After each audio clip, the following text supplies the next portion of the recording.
Welcome back, brothers and sisters. I am Braden. This is Langley Outdoors Academy, and thank you for stopping by. Alright guys, it is the weekend. We are about 74 days away from the midterm elections, so what that means is I've got some information to bring for you around all the different races that are going on, and this is weekend specials that we are putting forward to make sure that we can actually take action and actually affect change in the right way for our Second Amendment and pass it on to the next generation. Now, the focus of tonight's video is something that the media is telling you that is a foregone conclusion. Oz is going to lose in Pennsylvania. Fetterman is the clear favorite. It's over. I'm going to walk you through that right now, and I cannot wait to hear what you guys think of these weekend specials in the comments field below. But enough of that setup. Let's get into this. I've got clips, I've got audio, I've got articles, and we're going to hit it again. Keep in mind, we are 74 days out from the midterms, and everything is going to change. But that's not what the media is going to tell you. All right, so check this out. Let's dive right in. Keep in mind, we're talking about these two. You know, source A and source B, and it's kind of like, wow, that's great, Pennsylvania. Anyway, we've got Fetterman, we've got Oz, but of course, like I said, the media is going to tell you that Oz, is no chance. There's not a prayer. He is, after all, endorsed by Trump, so therefore he is evil and associated with evil, and Fetterman has a 10-point win. That was the talking points from last week. All right, so check this out now. Here is what they're leaning on, the Real Clear Politics, which is on your screen right now. You have a Real Clear Politics across the board of Fetterman plus 7.8 in Pennsylvania. Again, 74 days out from the midterm elections. The media is ready to wrap this bad boy up, put a bow on it, and say Fetterman's the new senator from Pennsylvania. But that is not quite the case. Per usual, there may be some shenanigans afoot, because that's right before these things start to come out. And I put a little mismatch together of a few of Fetterman's best hits. Baby Bernie, as I like to call him. Check this out.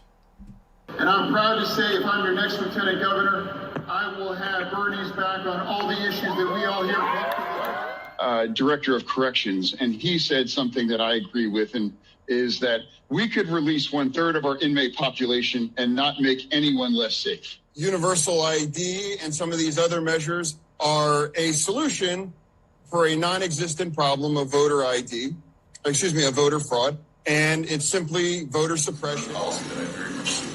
Sanctuary cities, again, statistically, makes everybody safer, makes everybody better. So you guys heard it right there. You didn't know that sanctuary cities make everybody safer, and it's just better overall. Voter ID of any kind is clearly voter suppression.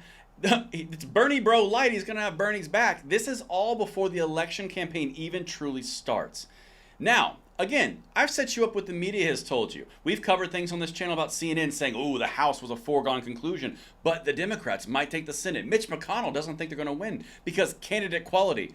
I just showed you the Democratic candidate, and that's 74 days before the election. That's before anything really pops off.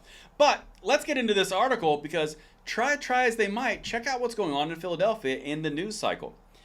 Fetterman's and Shapiro's leads might be narrowing in Pennsylvania midterm races. Now, I'm going to say right now, kind of my disclaimer, this is a 74-day out race. Anything can happen. I'm not calling it one way or the other. I'm not Nostradamus. But what I am going to tell you is the media is misleading you, and I'm trying to set this up because this is going to get a lot tighter over time. You can mark it down.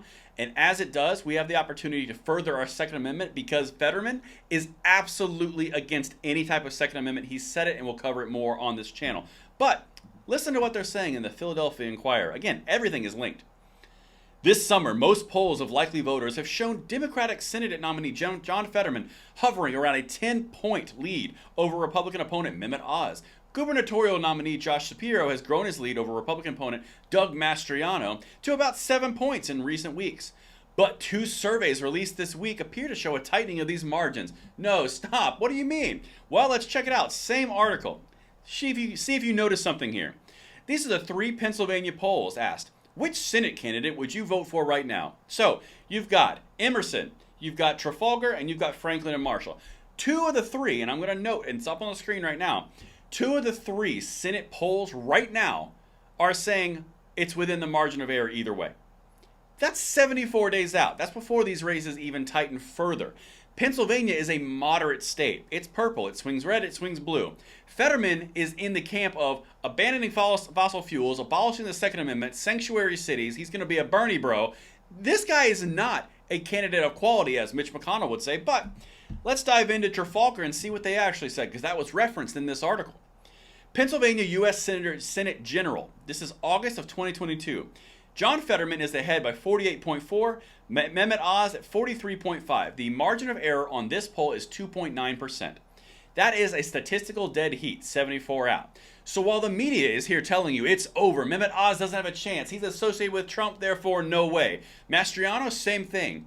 Well, about a week later, after you get some clips of baby Bernie here talking, it's amazing how the polls start to tighten. And that's what I've got for you guys. We have an amazing opportunity to turn the lever of power in our direction in the U.S. Senate. We got to hold on to this because this is Pat Toomey's seat, who is retiring. We hold on to this bad boy. We pick up Nevada, we pick up Georgia, and we pick up Ohio. This is a different ballgame, and I hope, and that's what we are working towards, just that outcome. Let me know what you guys think of this content, and I will see you tomorrow morning on the Bullet Points. I'm Braden. See you later.